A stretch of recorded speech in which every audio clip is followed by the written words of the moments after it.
This is Gene Key, Skyserve News. A Longview student quits high school after allegedly making terroristic threats. The Associated Press reports from Longview.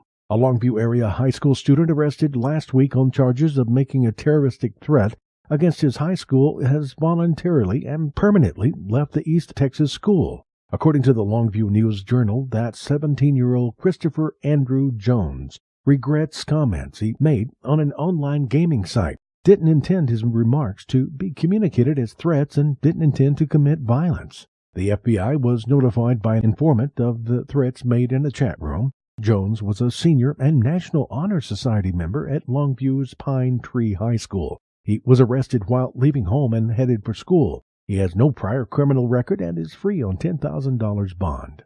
The U.S. Supreme Court refused an appeal of a Texas death row inmate, the Associated Press reports from Houston.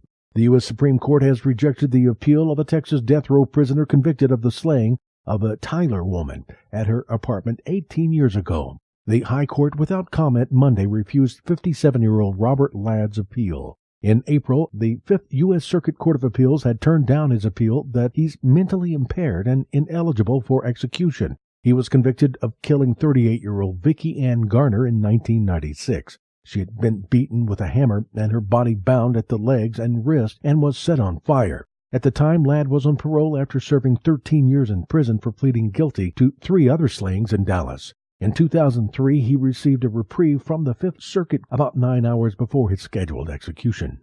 Police find the man who rode in the Ebola patient's ambulance. WFAA.com reports from Dallas.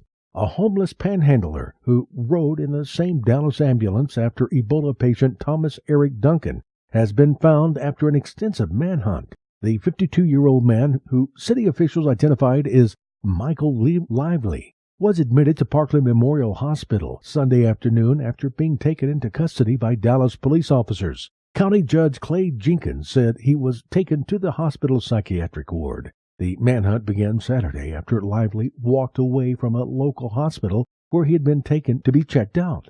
Officials say Lively was the next person to ride in the ambulance after Duncan was taken to Presbyterian Hospital. Duncan is in critical condition at Texas Health Presbyterian Hospital. Dallas Fire Rescue Ambulance number 37 was taken out of service, but has since been returned to the fleet after being decontaminated. This is Gene Key, Skyserve News.